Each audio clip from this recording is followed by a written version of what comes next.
Hello friends, welcome back to new video. Hitler Kalyana ಏಜೆಯನ್ನು ಎದುರು ಹಾಕಿಕೊಂಡ ಲೀಲಾ ಪ್ರಾರ್ಥನೆಗಳಿಂದ ಕೊಂಚ ಬೇಸರ ಆದರೂ ಅದೆಲ್ಲವನ್ನು ಸಹಿಸಿಕೊಂಡು ಯಾವಾಗ ಏಜೆ ಲೀಲಾ ಒಂದಾಗುತ್ತಾರೆ ಎಂದು ವೀಕ್ಷಕರು ಕಾಯುತ್ತಿದ್ದಾರೆ. ಆದರೆ ಲೀಲಾ ತಂದೆ ಚಂದ್ರಶೇಖರ್ ಹಾಗೂ ಕೌಸಲ್ಯ ಇಬ್ಬರು ಕೂಡ ಆತ್ಮಹತ್ಯೆ ಮಾಡಿಕೊಳ್ಳಲು ನಿರ್ಧಾರ ಮಾಡುತ್ತಿದ್ದಾರೆ. ತನ್ನ ಮಕ್ಕಳು ಚೆನ್ನಾಗಿರಬೇಕು, ಅವರಿಂದ ನಮ್ಮಿಂದ ಯಾವುದೇ ತೊಂದರೆ ಆಗಬಾರದು ಎಂದುಕೊಂಡು ತಮ್ಮ ಜೀವನ ತ್ಯಾಗ ಮಾಡಲು ಹೊರಟಿದ್ದಾರೆ. ತನ್ನ ಮಗಳು ರೇವತಿ ವಿಡಿಯೋ ಎಲ್ಲೆಡೆ ವೈರಲ್ ಆದರೆ ಆಕೆ ಜೀವಂತವಾಗಿ ಇರುವುದಿಲ್ಲ, ಎಲ್ಲದಕ್ಕಿಂತ ಮುಂಚಿತವಾಗಿ ನಾವು ಸತ್ತು ಹೋಗಿ ಬಿಡಬೇಕು ಎಂದು ಯೋಚನೆ ಮಾಡುತ್ತಿದ್ದಾರೆ. ಏಜೆ ಮನೆಗೆ ಬ್ಯಾಂಕ್ಗೆ ಬಂಡವಾಳ ಹೂಡಿ ಬರುವವರು ಬಂದು ಗಲಾಟೆ ಮಾಡಿದಾಗ ಏಜೆಗೆ ಬಹಳ ಕೋಪ ಬರುತ್ತದೆ. ಇನ್ನು ಏಜೆ ಬಳಿಗೆ ಬಂದ ಹೂಡಿಕೆದಾರರು ಕಂಪ್ಲೇಂಟ್ ಮಾಡುತ್ತಾರೆ. ಬ್ಯಾಂಕ್ನಲ್ಲಿದ್ದ ಎಲ್ಲ ಹಣವನ್ನು ಚಂದ್ರಶೇಖರ್ ಬೇರೆ ಯಾರಿಗೂ ವರ್ಗಾವಣೆ ಮಾಡಿದ್ದಾರೆ. ಇದೀಗ ಏನು ಮಾಡಬೇಕು ಎಂದು ತೋಚುತ್ತಿಲ್ಲ. ನಮಗೆ ನೀವೇ ನ್ಯಾಯ ಕೊಡಬೇಕು.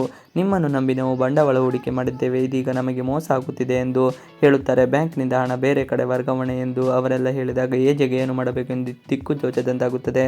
ಚಂದ್ರಶೇಖರ್ ಮೇಲೆ ಏಜೆ ಗರಂ. ಅಂದಹಾಗೆ ಚಂದ್ರಶೇಖರ್ ಅವರನ್ನು ನಂಬಿ ಏಜೆ ಬ್ಯಾಂಕ್ ಅಧಿಕಾರವನ್ನು ಕೊಟ್ಟಿರುತ್ತಾರೆ. ಆದರೆ ಚಂದ್ರಶೇಖರ್ ಪ್ರಾರ್ಥನಾ ಕುತಂತ್ರಕ್ಕೆ ಮಣಿದು ಇದೀಗ ಹಣವನ್ನು ಬೇರೆಡೆಗೆ ವರ್ಗಾಯಿಸಿದ್ದಾನೆ. ಈ ವಿಚಾರ ಏಜೆಗೆ ಗೊತ್ತಾದರೆ ನಮಗೆ ಕಂಟಕ ಗ್ಯಾರಂಟಿ ಎಂದು ಚಂದ್ರಶೇಖರ್ ಅಂದುಕೊಂಡಿರುತ್ತಾನೆ. ಏಜೆ ಮನೆತನದ ಬಂದು ಮಾತನಾಡುತ್ತಾರೆ ಎಂದು ಚಂದ್ರಶೇಖರ್ ಅಂದುಕೊಂಡಿರಲಿಲ್ಲ. ಉರಿಯುವ ಬೆಂಕಿಗೆ ತುಪ್ಪ ಸುರಿದ ಪ್ರಾರ್ಥನಾ ಇನ್ನು ಅಂತರ ರೂಪದಲ್ಲಿ ಪ್ರಾರ್ಥನಾ ಏಜೆ ಮನೆಗೆ ಬಂದಿದ್ದಾಳೆ. ಏಜೆಯ ಮನೆಯನ್ನು ಹೇಗಾದರೂ ಮಾಡಿ ತನ್ನದಾಗಿಸಿಕೊಳ್ಳಬೇಕು ಎಂದು ಹೊಂಚು ಹಾಕುತ್ತಿದ್ದಾಳೆ. ಗುಳ್ಳೆ ನರಿ ಎಂದು ತಪ್ಪಾಗದು. ಏಜೆಯ ಮಗನನ್ನೇ ದೂರ ಮಾಡಿದ ಪ್ರಾರ್ಥನಾಗೆ ಲೀಲಾಳನ್ನು ದೂರ ಮಾಡುವುದಷ್ಟೇನು ಕಷ್ಟದ ವಿಚಾರ ಆಗಿರಲಿಲ್ಲ. ತಂದೆ ಮೇಲಿನ ಅಪಾದನೆ ತೊಡೆದು ಹಾಕ್ತಾಳ ಲೀಲಾ.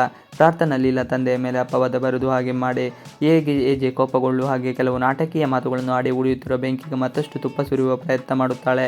ಏಜೆ ಕೂಡ ಪ್ರಾರ್ಥನಾಳ ಮಾತನ್ನು ಕೇಳಿ ಚಂದ್ರಶೇಖರ್ ಮನೆಗೆ ಹೋಗುತ್ತಾರೆ. ಆದರೆ ಚಂದ್ರಶೇಖರ್ ಹಾಗೂ ಕೌಸಲ್ಯ ಚಿತ್ರಾನ್ನ ಮಾಡಿ ಅದಕ್ಕೆ ವಿಷವನ್ನು ಬೆರೆಸಿ ಇಟ್ಟಿರುತ್ತಾರೆ.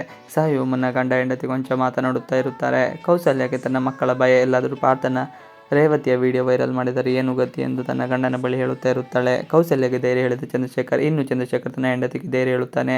ಅದೆಲ್ಲ ಸಾಧ್ಯವೇ ಇಲ್ಲ, ಯಾಕಂದರೆ ನಾವು ಬರೆದಿಡುವ ಪತ್ರ ಏಜೆ ಕೈಗೆ ಸಿಕ್ಕರೆ ನಮ್ಮ ಎಲ್ಲ ಪ್ರಾಬ್ಲಮ್ ನಮ್ಮ ಅಳಿಯಂದಿರು ಪರಿಹಾರ ನೀಡುತ್ತಾರೆ. ಅಂತಹ ರೂಪದಲ್ಲಿರುವ ಪ್ರಾರ್ಥನಾ ಬಂಡವಾಳ ಕೂಡ ಕಳಚಿ ಬೀಳುತ್ತದೆ ಎಂದು ಸಮಾಧಾನವನ್ನು ಹೇಳುತ್ತಾರೆ.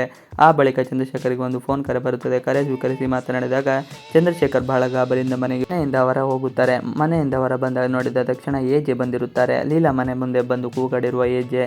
ಅಷ್ಟರಲ್ಲಿ ಮನೆ ಮುಂದೆ ಏಜೆ ಕಾರು ಬಂದು ನಿಲ್ಲುತ್ತದೆ. ಏಜೆಯನ್ನು ನೋಡಿ ಚಂದ್ರಶೇಖರ್ಗೆ ಬಹಳ ಗಾಬರಿಯಾಗುತ್ತದೆ. ಚಂದ್ರಶೇಖರ್ನ ನೋಡುತ್ತಿದ್ದಾಗಿ ಏಜೆ ಜೋರಾಗಿ ಕೂಗಿಬಿಡುತ್ತಾನೆ. ಇದನ್ನೆಲ್ಲ ಕೇಳಿ ಅಕ್ಕಪಕ್ಕದ ಮನೆಯವರೆಲ್ಲ ಓಡಿ ಬರುತ್ತಾರೆ. ಇನ್ನು ಚಂದ್ರಶೇಖರ್ ಬಗ್ಗೆ ಹೆಚ್ಚಾಗಿ ಬೈಯುತ್ತಿದ್ದಾರೆ. ಏಜೆಗೆ ಲೀಲಾ ಕೆಲವು ಬುದ್ಧಿ ಮಾತುಗಳನ್ನು ಹೇಳುತ್ತಾರೆ. ಹಾಗೆಯೇ ತಂದೆಯ ವಿರುದ್ಧ ನಿಂತಿರುವುದನ್ನು ಕಂಡು ಸತ್ಯವನ್ನು ಒಮ್ಮೆ ಪರಾಮರ್ಶಿಸಿ ನೋಡಿ ಮತ್ತೆ ತನ್ನ ತಂದೆಯ ಬಗ್ಗೆ ಮಾತನಾಡಿ ಎಂದು ಖಡಕ್ ವಾರ್ನಿಂಗ್ ಕೊಟ್ಟಿದ್ದಾಳೆ. ಲೀಲಾಗೆ ಪ್ರಾರ್ಥನಾ ವಾರ್ನಿಂಗ್, ನೀನು ಇನ್ನು ಮುಂದೆ ಈ ಮನೆಗೆ ಬರೋದಿಲ್ಲ, ಕಡೆಯದಾಗಿ ಈ ಮನೆಯನ್ನು ಮತ್ತೊಮ್ಮೆ ನೋಡಿಕೊ ಎಂದು ಪ್ರಾರ್ಥನಾ ಲೀಲಾಗೆ ಆಕೆ ಕಿವಿಗೊಳಗೆ ಅಲ್ಲಿಂದ ತನ್ನ ತಂದೆಯನ್ನು ರಕ್ಷಣೆ ಮಾಡಲು ಹೊರಟಿದ್ದಾಳೆ. ಆ ಬಳಿಕ ಪ್ರಾರ್ಥನಾ ಮೂವರು ಏಜೆ ಸೊಸೆಯನ್ನು ನೋಡಿ ಲೀಲಾ ಮನೆಯಿಂದ ಹೊರಗೆ ಹೋಗಿ ಆಯಿತು, ಇನ್ನು ನನ್ನ ಟಾರ್ಗೆಟ್ ನೀವೇ ಎಂದು ಹೇಳುತ್ತಾರೆ. ಇದನ್ನು ಕೇಳಿದ ದುರ್ಗಾ, ಸರು ಹಾಗೂ ಲಕ್ಷ್ಮಿಗೆ ಬಹಳ ಶಾಕ್ ಆಗುತ್ತದೆ. ಇವಿಷ್ಟು ಇವತ್ತಿನ ವಿಡಿಯೋ ಇಷ್ಟ ಆದರೆ ಪ್ಲೀಸ್ ಲೈಕ್, ಶೇರ್, ಸಬ್ಸ್ಕ್ರೈಬ್ ಮಾಡಿ. Thanks for watching video.